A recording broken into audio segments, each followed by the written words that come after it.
Alright guys, so we're in the 96 now, and I'm going to show you guys what I mean by how the clutch system doesn't work when it's not properly bled, or if you guys have a bad master cylinder or slave cylinder. So right now, if you guys push the clutch, you guys can probably tell that it's really soft right now. And sometimes when you can pump it like that, you can build pressure enough to just kind of throw it into gear, which I did there. If you guys have a really hard time pushing the first gear, rolling the car back and forth, and then it finally does, that might be a cause too. But I'll give you guys a show here. So I have e-brake off, and I'm gonna have the clutch depressed the entire time. Start the car, and the car is just moving, and I have the clutch fully depressed.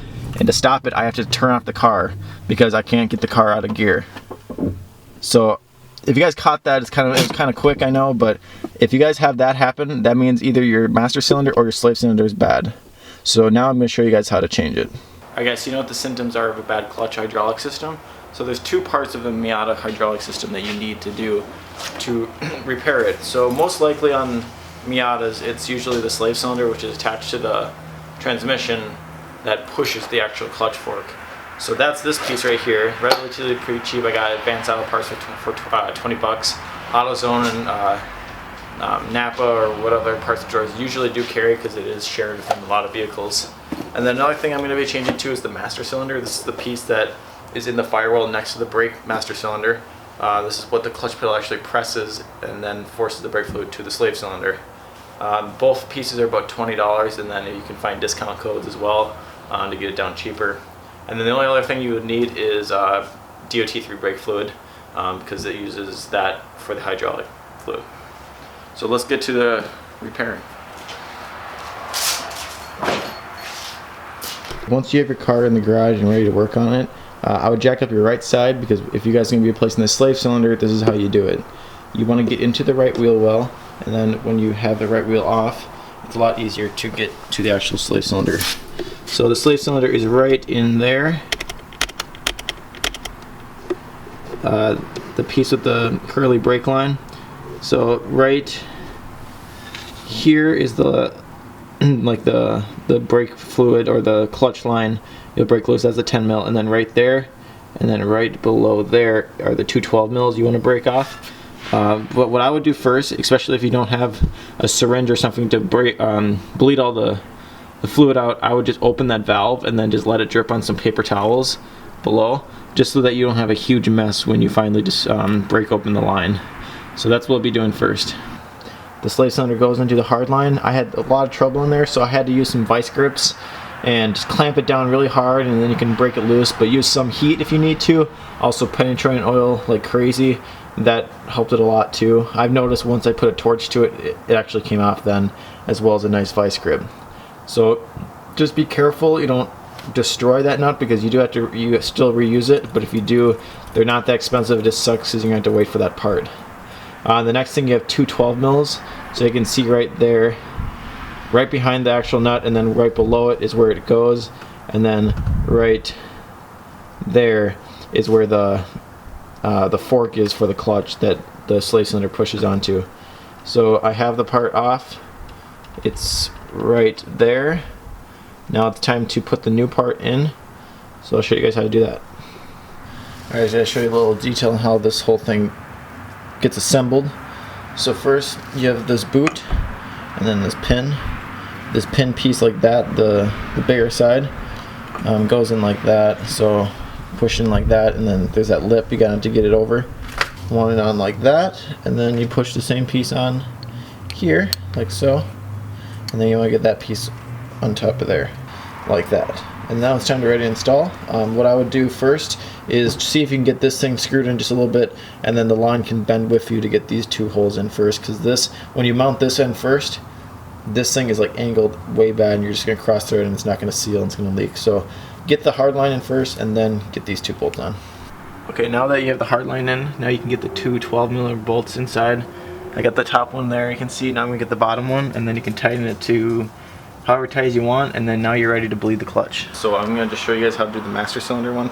It's going to be kind of a mess because I have all the fluid in there still. So what you should do is jam some paper towels in there to catch any brake fluid that you might spill, because brake fluid will eat the paint away.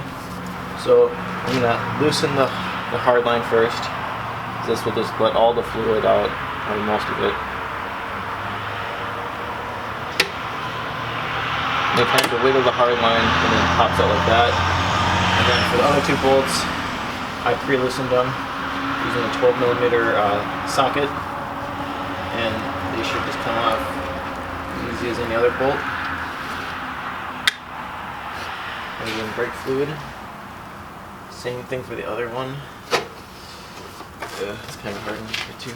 Jesus. Okay. Yeah, alright, I dropped it, but it's in there. Then you can pull this freaking thing out. Don't spill any fluid, and it's going to start overflowing. So I'm going to take the rag, carry the rag with me, and bring it to my dump pan. Alright guys, now that you have all the lines and the bolts back together, what you can do is you can tighten this hard line, and then you can tighten the 212 mils. I know there's some type of torque spec, but usually I would just do it until it's pretty tight, because this thing really doesn't have enough pushing force when you push the clutch to snap this thing off the firewall. So just get it tight, but not too tight. I know that's different for a lot of people. Alright guys, so the next thing you got to do once you have it all installed is add some fluid to your master cylinder and leave the cap open, and then a person will start pumping it. As you can see there, this car is fully bled already, but you won't notice, especially with the system completely empty. So you're going to have the person build pressure, and you'll hear it pumping, but the piston that you see moving will not be moving. And then you open the bleeder, which is right up here. And then when you open that, you'll hear kind of a gush of air. What you do is you have the person pump 3 times, and then you have them hold it, and then you'll open the release thing, and you'll hear an air, and then you shut the release, and then they pump 3 more times. And as they're pumping, air just keeps pushing back down there, and then you have to go and make sure and check your reservoir and make sure that there's actually still fluid in there. Otherwise, if you get air, you'll have to bleed the whole system again. And when you do that enough times, you'll finally get some fluid come out, shut the thing, repeat the steps until you have a full stream of just clean fluid coming out, and then your clutch system is ready to drive. And at this point, you just put your wheel back on, drop the car, go for a drive. Make sure that when the clutch is completely depressed and in gear, the car's not going to be moving, or any other symptoms that you think you might have. So that's pretty much all you guys have to do to change out your master cylinder and your slave cylinder. Alright, so now that we have it all done, what we're going to do next is just to make sure the actual clutch system's good. Usually you can just feel if the clutch pedal is all, you can feel like the clutch pedal pushing on it. But now that I can actually get the car in gear without it rolling back and forth, now it's to do the real check and have the car start. So with the clutch, car in neutral, you can start it up.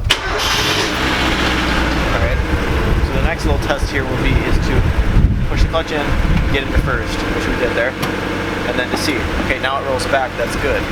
So now the next part to do is to make sure that clutch engages. So there we go. That's how you fix your guys' clutch issues. If you guys have any other questions, please leave a comment below. Otherwise, message us if you guys have any requests for other videos. We got a lot more coming. Thanks for watching.